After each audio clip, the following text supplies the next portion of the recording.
आप सभी को लास्ट क्लासेस में मेल रिप्रोडक्टिव सिस्टम पढ़ाया गया था, समझ आया या नहीं आया? यस और नो? आंसर में प्लीज। सर एक बार रिवीजन ये कराया जा रहा है बार बार, तो रिवीजन में एक बार में ही चीज़ें आ जानी चाहिए। आप लोग खुद भी पढ़ें घर पे, ठीक है ना? मेल रिप्रोडक्टिव सिस्टम में प्राइमरी ऑर्गन क्या है? प्राइमरी रिप्रोडक्टिव ऑर्गन कौन सा है? ये मैंने टेस्टिस टेस्टिस है। Testis, a pair of testis is there in scrotum. Scrotum होता है आउटर जो कवरिंग होता है, टेस्टिस जिसमें प्रोटेक्टेड रहता है उसे स्क्रॉटम कहते हैं, ठीक है ना? ये आउटसाइड ऑफ एब्डोमिनल कैविटी होता है। अगर डिटेल पढ़ेंगे टेस्टिस के बारे में तो क्या होता है, ये एब्डोमिनल कैविटी के बाहर होता है। एक रीज़न होता है क्यों होता है ये, बिकॉज टेस्टिस से जो स्पर्म फॉर्मेशन होता है वो बहुत ही बॉडी टेम्परेचर से लोअर टेम्परेचर में ही हो पाएगा। अगर टेम्परेचर बॉडी टेम्परेचर भी उसको मिला तो क्या होगा नहीं बन पाएगा, स्पर्म फॉर्मेशन नहीं होगा, स्पर्मोजेनेसिस की क्रिया नहीं होगी। देखिए, these are located outside the abdominal cavity in scrotum because sperm formation requires a lower temperature than the normal temperature. ये बात पता है? टेस्टिस से और क्या सिक्रीट होता है? टेस्टोस्टेरोन हार्मोन सिक्रीट होता है, ये बताया गया था। टेस्टोस्टेरोन हार्मोन कैसे जो है बॉडी चेंजेस में हेल्प करता है, यानी हमको रिप्रोडक्टिव कैपेबल ऑफ रिप्रोडक्शन बनाता है। रिप्रोडक्शन की कैपेबिलिटी हमारे बॉडीज के अंदर लाता है। कौन? Testosterone hormone. दो चीज़ें सिक्रीट हुई, स्पर्म और स्पर्म क्या हुआ? मेल हाँ, गैमीट हो गया या मेल जर्म सेल हो गया, एक तो बनता ही है, दूसरा टेस्टोस्टेरोन हार्मोन भी सिक्रीट होता है। अब रही बात कि फिर इसको कैरी कौन करता है, तो a pair of vas deferens is there. Vas deferens एक पेयर होता है। दूसरा, उसके बाद सेमाइनल वेसिकल उसमें लगे हुए हैं, आप खुद देख सकते हैं यहाँ पे कि ये जो है अभी भी वास डिफरेंस जा रहा है, ठीक है ना? इसमें दो ग्लैंड्स लगे हुए हैं, इसका क्या नाम है? Seminal vesicle gland. एक यहाँ एक यहाँ, क्या है ये? Seminal vesicle gland. दूसरा प्रोस्टेट ग्लैंड। तीसरा मैंने एक और बताया था जो यहीं पे होता है, काउपर्स ग्लैंड। क्या होता है वो? Cowper's gland. तीन ग्लैंड्स होते हैं। काम क्या होता है कि सेमाइनल वेसिकल या प्रोस्टेट ग्लैंड से कुछ सिक्रीशन सिक्रीट होते हैं जो स्पर्म को न्यूट्रिशन देते हैं ताकि उसका ट्रांसपोर्ट ईजियर हो सके। क्या हो सके? Transport easier. आसानी से वो आगे कंसिस्टेंसी बनी रहे, आगे मूव कर जाए। अगर मान लीजिए किसी का प्रोस्टेट ग्लैंड काम नहीं कर रहा है, पहली चीज, या काउपर्स ग्लैंड काम नहीं कर रहा है, या सेमाइनल वेसिकल से सेमाइनल फ्लूइड नहीं ऐड हो रहा है, तो इसके चांसेस ज़्यादा हैं कि जो स्पर्म यहाँ से ट्रैवल करके आ रहा है, ये स्पर्म यहीं पे डाई कर जाए। क्या कर जाए? स्पर्म यहीं पे डाई कर जाए, मर जाए, इसके चांसेस ज़्यादा है। बात समझ में आ रही है ना? या यहीं पे मर जाए, यानी नज़दीक ही कहीं वो डाई कर सकता है। कम चांस है कि वो लिविंग इजेक्ट होगा, इजैकुलेशन उसका लिविंग हो, ऐसा कम चांस है। इसीलिए सेमाइनल वेसिकल या प्रोस्टेट ग्लैंड उसमें क्या करते हैं? न्यूट्रिशन देते हैं, सो दैट कि उसकी मोटिलिटी बाकी रहे। बन गए। ठीक है, क्लियर है? तो ये सब रही बात। तो स्पर्म्स आर टाइनी। अब स्पर्म क्या है? स्पर्म का डेफिनेशन तो मेल जेनेटिक मटेरियल है या मेल गोनैड है, ठीक है ना? कई चीज है, लेकिन इसको और देखिए कैसे समझाया गया। Tiny bodies that consist of mainly genetic material and a long protein. इसका स्ट्रक्चर आप देखेंगे स्पर्म का, मैं बता रहा हूँ, मैं थोड़ा डायग्राम सही से नहीं बना पाता, फिर भी मैं आपके लिए कोशिश करता हूँ कि बन जाए सही। तो इसमें 3 चीज़ें होती हैं। क्या क्या होती हैं? 3 चीज़ें। एक सेल होता है इसका, क्या होता है? सेल। सेल होता है। ये बॉडी, बॉडी का मतलब इसी में न्यूक्लियस और इसी में सारे क्रोमोसोम्स, ठीक है ना। और फिर ये होता है हेड। क्या होता है? हेड। यहाँ होता है नेक। यहाँ क्या होता है? नेक। तो कहने का मतलब ये टेल हेल्प करता है उसको स्विम करने में, तैरने में या आगे बढ़ने में हेल्प करता है। वही लिखा हुआ है कि इसमें मेनली जेनेटिक मटेरियल होता है, यानी न्यूक्लियस में क्या होगा? वही जेनेटिक मटेरियल, क्रोमोसोम्स जो ज्वाइन होना है, जो स्पर्म और ओवम के साथ मिलना है, तो ये जेनेटिक मटेरियल होगा। और एक लंबा टेल होगा जो उसको हेल्प करने में, मूव करने में हेल्प करता है, ठीक है ना। वर्ड्स फीमेल जर्म सेल, कहाँ? फीमेल जर्म सेल की तरफ, ओवम में। तो ये समझ में आ गया? कोई दिक्कत? Yes sir. हाँ सर। Yes sir. अब जो है फीमेल रिप्रोडक्टिव ऑर्गन समझना है। इसमें मेनली मैंने प्राइमरी और सेकेंडरी में बांटा था, वो समझना है। तो इसमें ovary is the primary reproductive organ. क्या हुआ? फीमेल ये रिप्रोडक्टिव। ही प्राइमरी फीमेल रिप्रोडक्टिव ऑर्गन है। अब ओवरी का काम क्या है? ये एब्डोमिनल कैविटी में ही होता है। टेस्टिस की तरह ये आउटसाइड ऑफ एब्डोमिनल कैविटी नहीं होता है, लेकिन ये कहाँ होता है? एब्डोमिनल कैविटी में। कहाँ होता है ये? A pair of ovary cavity is में। present in abdominal cavity। पहली चीज इसके बारे में बता सकते हैं। दूसरा, ओवरी का क्या काम है? 2 काम है। ये पहला काम फीमेल जर्म सेल बनाना, फीमेल जर्म सेल बनाना या एग बनाना, उसे ही एग कहते हैं, उसे ही ओवम कहते हैं, या उसे ही क्या कहते हैं? फीमेल गोनाइड कहते हैं, ठीक है ना। जर्म सेल या एग या ओवम, इसका प्राइमरी काम ये है। दूसरा काम क्या है कि ये कुछ हार्मोन्स को भी सिक्रेट करता है। कौन कौन से हार्मोन को? Oestrogen hormone. एस्ट्रोजन हार्मोन, और दूसरा कौन सा है? प्रोजेस्टेरोन। Progesterone hormone. 2 हार्मोन को सिक्रेट करता है, एस्ट्रोजन एंड। अब दोनों का काम प्रोजेस्टेरोन। है चैप्टर में सर दोनों का काम अलग अलग है। बिल्कुल अलग अलग है। एक ही काम। एस्ट्रोजन एंड प्रोजेस्टेरोन का काम अलग अलग है। अब दोनों का काम आप लोग तो प्रीवियस पढ़ा है। प्रोजेस्टेरोन का मेन फंक्शन हम बता दें, ये मेंस्ट्रुअल साइकिल को मेंटेन करता है। किसको मेंटेन करता है? मेंस्ट्रुअल मेंस्ट्रुअल साइकिल को। मेंटेन करता है। एस्ट्रोजन का जैसे आपने पढ़ा था, टेस्टोस्टेरोन का काम कि वो मेल के अंदर बॉडी चेंजेस करता है, उसी तरह से एस्ट्रोजन का भी काम फीमेल के बॉडी चेंजेस में हेल्प करना है, ठीक है। समझ में आ गया? तो मैंने एक चीज यस। बताया था आपको, मैंने एक चीज बताया था, ओवम के फॉलिकल्स और स्पर्म के फॉलिकल्स। हमने बताया था स्पर्म का फॉलिकल होता है जो इमेच्योर स्पर्म होता है। Follicle means immature sperm. वो कब बनता है? तो प्यूबर्टी के टाइम में स्पर्म का इमेच्योर फॉलिकल बन जाता है। लेकिन गर्ल्स के अंदर जो इमेच्योर एग हैं, यानी ओवम फॉलिकल्स, वो कब बनते हैं? When a girl is one. Eight the time born ही ये बन जाते हैं, ठीक है। होता क्या है? यस। सिर्फ प्यूबर्टी के टाइम में इसमें मैचुरेशन होता है। क्या होता है? मैचुरेशन। मैचुरेशन होता है।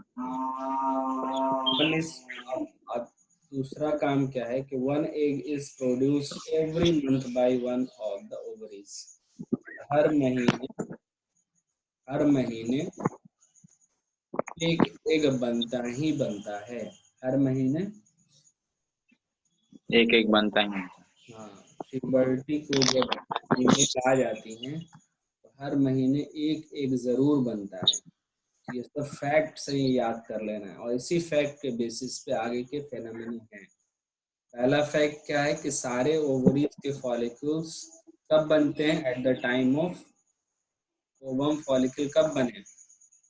At the time At of. the time of born. लेकिन ओवम कब बन रहा है? मैच्योर कर रहा है every month after puberty. Every month After puberty. Every month after puberty. कितना? तो एक ही, आफ्टर प्यूबर्टी।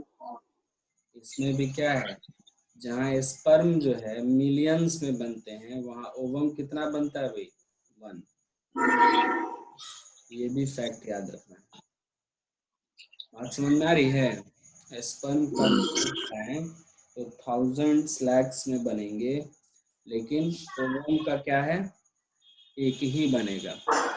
ओवम एक ही बनेगा। अब समझना है इसमें कि ये ओवम जो बना और कौन कौन से ऑर्गन इसमें पार्टिसिपेट करते हैं।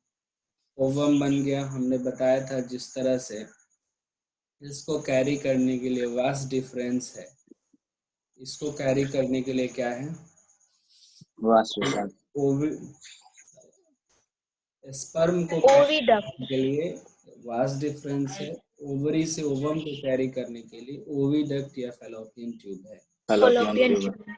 ठीक है, ये भी एक पेयर होता है। कितना होता है? अ pair of fallopian tube is present in female reproductive organ. दिख रहा है? एक पेयर है, Yes. पेयर ओवरी का है, एक पेयर फैलोपियन ट्यूब का है। और जो फिर मेन ऑर्गन है वो यूट्रस है। क्या है? Uterus. यूट्रस।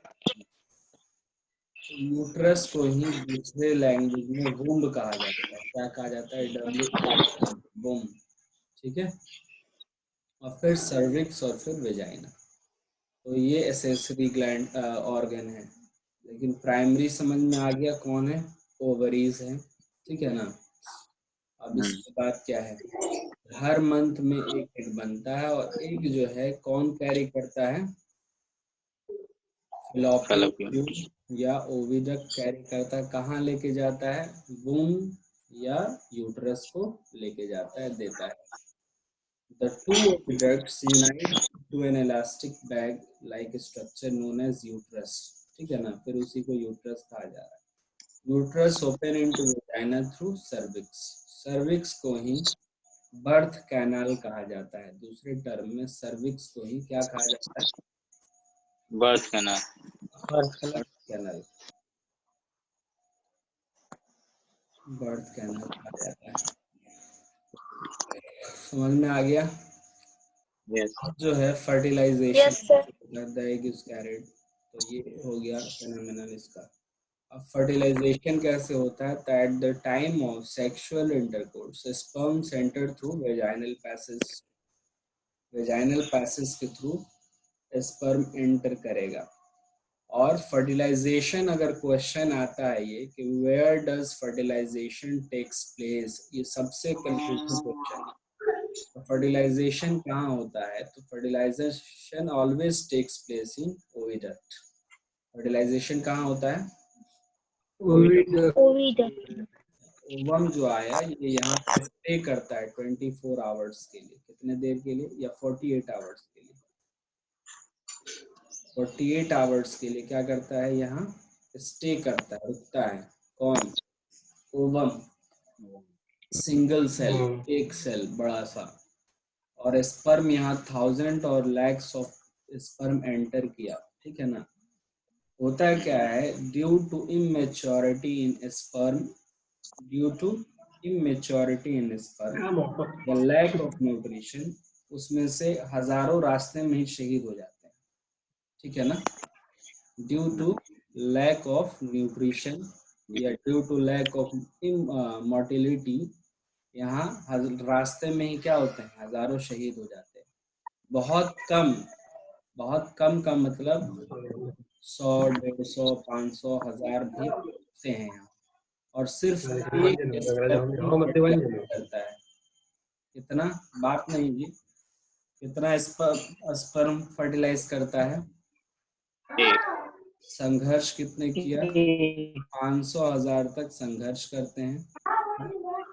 उस रेस में कितने होते हैं? 500 से लेके 1000 तक। गए तो रहते हैं लाखों में, मिलियंस में, लेकिन वहां तक 500,000 तक पहुंचते हैं। और फर्टिलाइज कितना करता है? सिर्फ एक स्पर्म एक ओवम के साथ फर्टिलाइज करता है। समझ में आ रहा है जी? बाकी सब यहीं पे दफन हो जाते हैं, क्योंकि शहीद हो गए, उनको जलाया नहीं जा सकता है, इसीलिए वो यहीं पे क्या होते हैं? दफन हो जाता है। बाकी सबके बारे में मत पूछो, ठीक है? समझ में आ रहा है ना जी? तो ये हुआ फर्टिलाइजेशन। तो वहां पे अब देखो, तो यही चीज समझना है यहाँ पे। अगर आप ध्यान रखें कि फर्टिलाइजेशन सबसे पहले पूछा गया कहाँ होता है, तो fertilization always takes place in oviduct, ठीक है, where they may encounter the fertilized egg zygote. अगर फर्टिलाइजेशन हो गया, जाइगोट बन गया, तो अब उसके लिए एक और प्रोसेस होगा, इम्प्लांटेशन। कौन सा प्रोसेस होगा? इम्प्लांटेशन। दफन इसको भी होना है, लेकिन फॉर अ पर्पस, ठीक है ना? जाइगोट को भी दफन होना है, जिसे इम्प्लांटेशन कहते हैं। यहीं पे आप देख सकते हैं, यहीं पे इसको भी दफन होना है, लेकिन एक पर्पस के लिए, ठीक है ना? तो ये आएगा जाइगोट जो फर्टिलाइज हुआ है। जाइगोट पहले था, हमने इसके स्टेजेस बताए थे। पहले ये क्या था? जाइगोट था। फिर क्या बना? फिर क्या बना बताओ? एम्ब्रियो। एम्ब्रियो बना। और जब ये इम्प्लांट कर गया, जब यूट्रस में ये फिक्स हो गया, यूट्रस की जो ब्लड लाइनिंग ब्रेक रहती है, वहाँ पे जब इसका अटैचमेंट हो गया, तब इसको क्या कहेंगे? फीटस। क्या कहेंगे इसको? फीटस। फीटस। फीटस। फीटस जब तक कहेंगे जब तक बेबी माँ के गर्भ से बाहर नहीं आता, तब डिसाइड करेंगे कि फीटस यानी ये बेबी अब क्या है, बॉय है कि गर्ल है। उससे पहले हम क्या कहेंगे इसको? फीटस। फीटस। ठीक है जी? फीटस से पहले क्या कहेंगे? शोर हो रहा है तो म्यूट करो, सब पढ़ाई नहीं ना हो पाएगा इस तरह से, ठीक है ना? फीटस से पहले उसको एम्ब्रियो कहेंगे, और एम्ब्रियो से पहले उसको जाइगोट कहेंगे। जाइगोट एक लिमिटेड सेल स्टेज तक कहते हैं, ठीक है? कितना सेल स्टेज? तो सबसे पहले एक स्पर्म एक ओवम, दो था, 2 से 4 बना, 4 से 8, 8 से 16, इतना ही जाइगोट रहा, ठीक है ना? 16 से जैसे 32 होगा, 32 सेल स्टेज आएगा, 32 से 64, तो ये फीटस बनने लगेगा। क्या बनने लगेगा? एम्ब्रियो बनने लगेगा। मैं जो बोल रहा हूँ, जो दिखा रहा हूँ, दोनों बन, जाइगोट से क्या बनने लगेगा? एम्ब्रियो बनने लगेगा, ठीक है ना? और एम्ब्रियो जो है वो यूट्रस के लाइनिंग पे क्या होगा? लाइनिंग का मतलब बायोलॉजी में ये समझ लेना है कि इनर मोस्ट लेयर क्या है? बोलो बाबू। Lining means inner inner layer. Innermost layer. Uterus के लाइनिंग में फिक्स हो जाएगा, अटैच हो जाएगा, क्लियर? और यहीं पे उसको अब न्यूट्रिशन मिलेगा थ्रू एक अम्बिलिकल कॉर्ड होता है। क्या होता है? जिसमें आप डिटेल पढ़ेंगे कि अब उसके बाद क्या होता है, तो बहुत सारी चीजें हैं। तो इसमें जो है ना, धीरे धीरे आप मान लीजिए यहीं पे उसके ऑर्गन का डेवलपमेंट होगा, होगा ना जी? एम्ब्रियो के बाद फीटस बनेगा, तो फीटस क्या करता है? पहले तो अटैच्ड रहता है, फिर धीरे धीरे एक अम्बिलिकल कॉर्ड आता है, अम्बिलिकल कॉर्ड, ठीक है? और इससे फिर बच्चा जो है अटैच होता है, फिर इसके अंदर धीरे धीरे ऑर्गन बनना शुरू हो जाते हैं, ठीक है? वो अप टू द टाइम वो होना शुरू हो जाता है। बहुत ही इम्पोर्टेंट इवेंट है और सबको पता होना चाहिए कि आखिर मैं जब अपने माँ के पेट के अंदर था तो मेरे अंदर डेवलपमेंट कैसे हुआ, किस तरह की मुश्किलों का सामना मेरे माँ को करना पड़ा, ठीक है ना, क्या मैं करता था उस ट्राइमेस्टर्स में, ठीक है, किस तरह से मेरे हाथ पाँव डेवलप हुए। तो इसका एनिमेशन बना हुआ यूट्यूब पे, इसका एनिमेशन मैं आपको दिखाऊंगा, वो देखिएगा, धीरे धीरे वो बनता है फीटस जो है, किस तरह से बेबी का फॉर्मेशन होता है, डेवलप होता है, कैसे उसके देखो where they continue to grow and develop organs to become foetus. ये कैसे होता है बता दें, लेकिन सबसे बड़ा सवाल ये है what happens when the egg is not fertilized. क्या fertilized. fertilized, अगर ये फर्टिलाइजेशन नहीं होता है तो क्या होगा, अगर स्पर्म नहीं जाता है, सेक्सुअल इंटरकोर्स नहीं होता है, लेकिन ओवम हर महीने तो बनता ही है, तो क्या होगा, व्हाट विल हैपन देन, ठीक है। तो जो हम बता रहे थे प्रोजेस्टेरोन मेंस्ट्रुअल साइकिल, अब इसका काम शुरू हो गया, ठीक है। Yes, sir. जब ये फर्टिलाइजेशन नहीं होगा, जो अमूमन होता है, हर फीमेल जो सेक्सुअली मैच्योर हो जाती है, जो आप कह सकते हैं एज ऑफ प्यूबर्टी, तो हर फीमेल के अंदर ये चेंजेस होते हैं, हर मंथ में ओवम का फॉर्मेशन होता है। और मैं बता दूं, ये जो यहाँ पे रेड कलर का टिश्यू देख रहे हैं आप, यूट्रस की लाइनिंग्स देख रहे हैं, ये फर्टिलाइज्ड एग के लिए ही प्रिपरेशन था। किसके लिए, बोले बाबू, Fertilized. फर्टिलाइज्ड एग के लिए fertilized egg, प्रिपरेशन, ये तैयारी थी।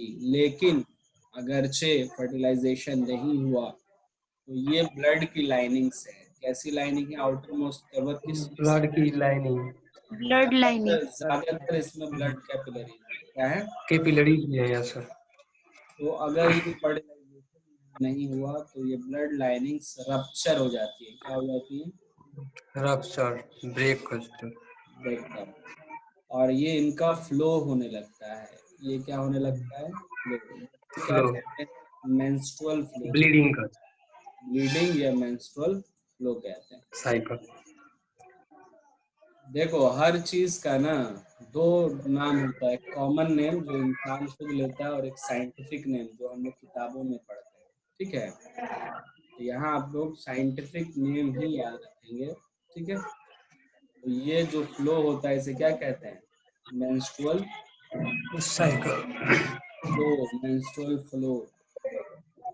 अंतर है सब में, मेंस्ट्रुअल साइकिल में अंतर है, मेंस्ट्रुअल फ्लो में अंतर है, मेंस्ट्रुएशन में अंतर है, ठीक है। तो ये मेंस्ट्रुअल फ्लो उस पर्टिकुलर इंसिडेंट को कहेंगे, मेंस्ट्रुएशन उस सारे प्रोसेस को कहेंगे, और पूरा 28 डेज का पीरियड होता है उसे मेंस्ट्रुअल साइकिल कहते हैं, Cycle. है ना।